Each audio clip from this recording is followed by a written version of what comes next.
The paradise lost epic poem है जो कि जॉन मिल्टन के द्वारा लिखा गया है और यह एक फ्री वर्स में लिखा गया एपिक है। 1667 यानी 1667 में 10 बुक्स के साथ और 1674 में इसकी 12 बुक्स कर दी गई थी, जो कि इसका सेकंड वर्जन या एडिशन कहा जाता है। 2 बुक्स बढ़ा दी गई थी।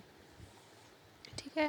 पैराडाइज लॉस्ट बुक में लाइन्स 1 to 26 जो हैं पैरालॉग हैं, जो कि 2 ही सेंटेंस में कंप्लीटेड कर दिया गया है। पहली लाइन में 16 सेंटेंसेस हैं, मतलब 16 लाइंस में एक सेंटेंस कंप्लीट होता है और सेकंड जो है 10 लाइंस में सेकंड सेंटेंस कंप्लीट होता है। मतलब 1 से लेकर 26 लाइन तक सिर्फ 2 ही सेंटेंस हैं। इसमें प्रोलॉग भी है, इनोकेशन भी है। प्रोलॉग में है कि इन्फॉर्मेशन देते हैं पोइट अबाउट लॉन्ग पोएम, और इनोकेशन में दैवीय शक्ति का आह्वान करते हैं कि जो ये वर्क वो लिख रहे हैं उसके लिए। जॉन मिल्टन इस बुक के राइटर हैं जिनका लाइफ स्पैन रहा 1608 से लेकर 1674 तक। जॉन मिल्टन ये अपनी जो है आँखों की रोशनी खो देते हैं 1652 में, और ऑन हीज़ ब्लाइंडनेस ऐसा एक सोनेट भी लिखते हैं, आप अच्छे से जानते ही होंगे। जॉन मिल्टन को लेडी क्राइस्ट के नाम से भी जाना जाता था क्योंकि इनका जो नेचर था वो बहुत सोफिस्टिकेटेड था, इस वजह से। पैराडाइज लॉस्ट में हम बिब्लिकल थीम्स देखते हैं। खासियत है एपिक की मेडियाज राज, ग्रेटर मैन जीसस को माना गया है, Oracle of God, temple of God in Jerusalem को माना गया है। और यहाँ पर हम देखते हैं कि मतलब सैटन है, एडम है, ईव है, ये सब कैरेक्टर्स हैं। तो हम बात करते हैं पैराडाइज लॉस्ट के बारे में। अ फिल्म, पोएम और book that is long and contains a lot of action, supernatural elements. It has a serious object with grand settings. It is about some hero or king or war etc. यहाँ पर जो है बात करें 1667 में 10 books के साथ हमें यह दिखाई देती है, पब्लिश होती है, जिसमें 10,000 से ज़्यादा लाइन होती हैं, और जब सेकंड एडिशन आता है तो वो 1674 में आता है। पैराडाइज लॉस्ट में हम देखते हैं मेनली जो हमसे ज़्यादा मेनली क्वेश्चन भी पूछे जाते हैं, फर्स्ट सिन क्या होता है, फॉल ऑफ मैन क्या है, सैटन कौन था और एडम एंड ईव कौन है। तो जो एडम एंड ईव है, सैटन है, इन सब की स्टोरी हम देखते हैं, कैसे फॉल ऑफ मैन होता है और फर्स्ट सिन क्या होता है। ऐसा यानी सिन मतलब पाप। सैटन लूसीफर है जो कि एंजल है, बहुत ज़्यादा एरोगेंट है, चालाक है, पावरफुल है। ये क्या है, सैटर्न कहता है कि जो सन की अथॉरिटी है उसको मना करता है मानने से। कहता है कि वह अपने आप को वह गॉड से ही समझता है, गॉड से कम बिल्कुल भी नहीं मानता। कहता है angel are not created good speech. Angels को बहलाता है, बगावत करवाता है उनसे। और बेल्जेबब भी है यहाँ पर, मेमन है, बेलियल है, मेलेक है।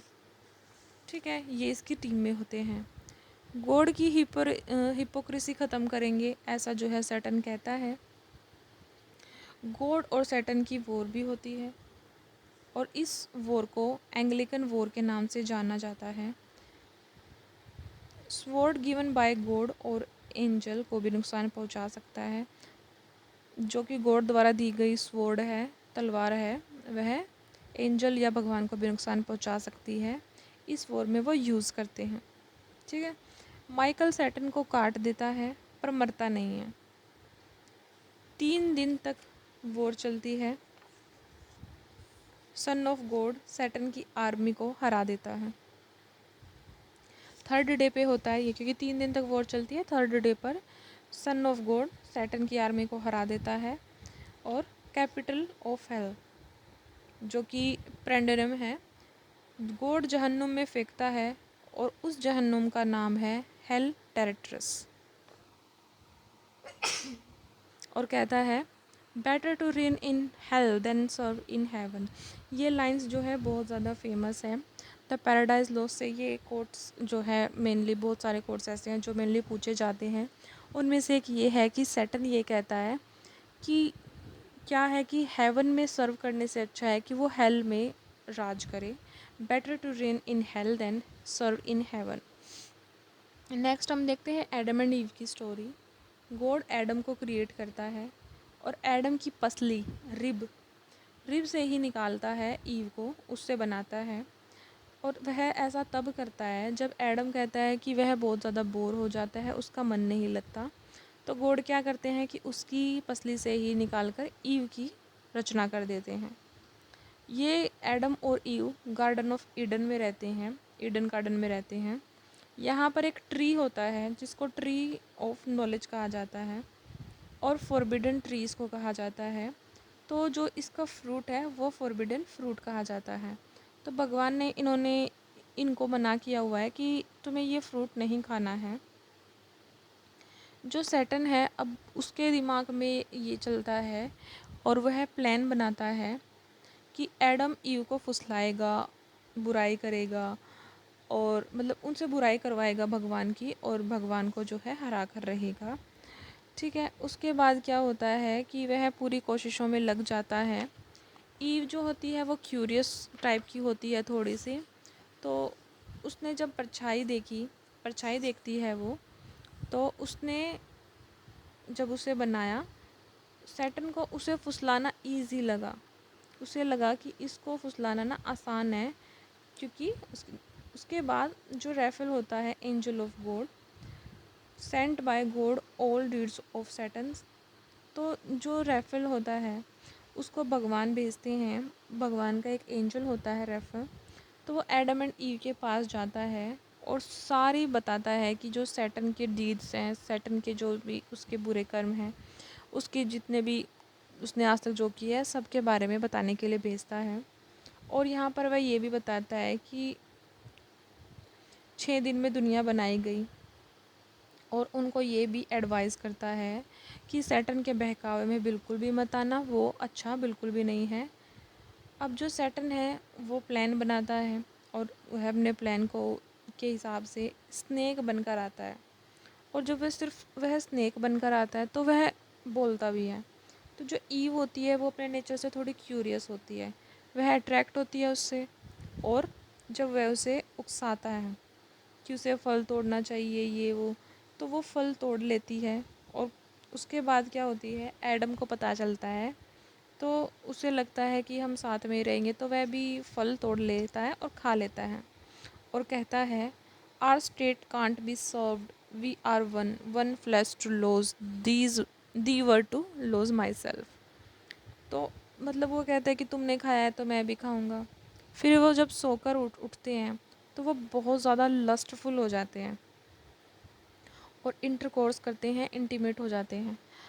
And they are ashamed now as they are nude. वो पहले से न्यूड थे बट अब ज़्यादा उनको शर्म महसूस हो रही है।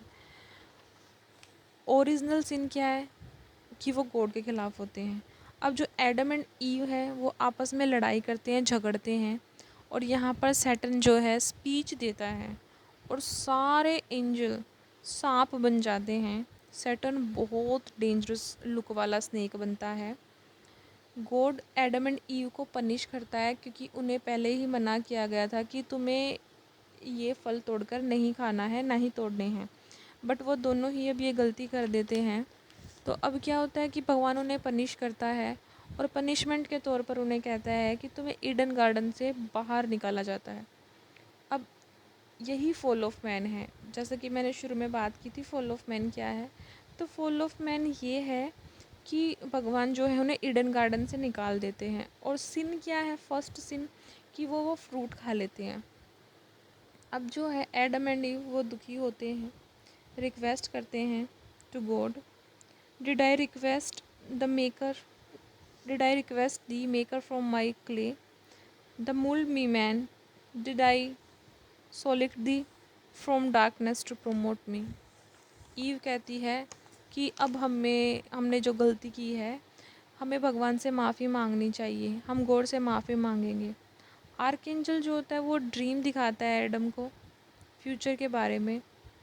द ओल्ड टेस्टामेंट होती है जो हिब्रू से लैंग्वेज में, वहाँ से लिया गया है ये, ठीक है, बाइबल से। ग्रेट फ्लड देखता है कि जब पाप बढ़ गया तो कैसे गॉड ने फ्लड भेजी, ये सब। अब जो एडम एंड केन है वो sons of Abel Abel and Cain है, वो सन्स ऑफ एडम्स हैं। में से यह बताता है कि गॉड इशू जो हैं वो इस ओरिजिनल सिन से छुटकारा देंगे। एडम जो है डिप्रेशन में चला जाता है। अब क्या होता है, सैटर्न यहाँ पर इसमें क्या दिखाया गया है कि सैटर्न जो है एक हीरो की तरह दिखाया गया है। और यहाँ पर जो है मतलब मिल्टन को, मतलब मिल्टन के बारे में विलियम ब्लेक ने यहाँ पर क्रिटिसाइज़ भी किया है कि मिल्टन को पता ही नहीं, बट वो डेविल की पार्टी में ही है। Milton was of the devil's party without knowing it, ऐसा उनके बारे में कहते हैं। क्योंकि उन्होंने सैटर्न को जैसे डिस्क्राइब किया है, आप भी देख रहे होंगे यहाँ पर, as a hero, as he is brave, intelligent, talented, bold, classical tragic heroes को यहाँ पर दिखाया गया है। इसलिए विलियम ब्लेक ने इनके बारे में, जॉन मिल्टन के बारे में ऐसा कहा। सैटर्न कोई ह्यूमन नहीं है अकॉर्डिंग टू एरिस्टोटल, और ना ही कोई हीरो है। अब जो एडम है, बुक 11 में टेम्पल बनाकर माफ़ी भी मांगता है। हु ओवरकम बाय फोर्स हाथ ओवरकम बट हाफ हिज वो फेमस कोट है, ये सैटर्न का ही कोट है। तो हमने आज द पैराडाइज लोस्ट के बारे में मेनली ये जाना कि मतलब फर्स्ट सिन क्या है, इसके साथ ही एडम एंड ईव कौन थे, सैटर्न कौन है, फॉल ऑफ मैन कैसे हुआ, ये सब।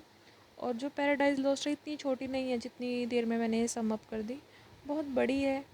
हम जब भी द पैराडाइज लॉस्ट को पढ़ते हैं तो हम कंफ्यूज हो जाते हैं स्टोरी समझने में, इतनी हाई वोकैब यूज़ की गई है। इसलिए जो है ना, हमें पहले इसका जो छोटा सा सिंपल सी समरी है वो पढ़नी चाहिए, उसके बाद हमें जो है फुल डिटेल में ये पढ़नी चाहिए, वरना हम स्टोरी जो है उसे कनेक्ट नहीं कर पाएंगे, समझ नहीं पाएंगे। और the paradise lost English literature में मस्ट रीड बुक आप कह सकते हैं।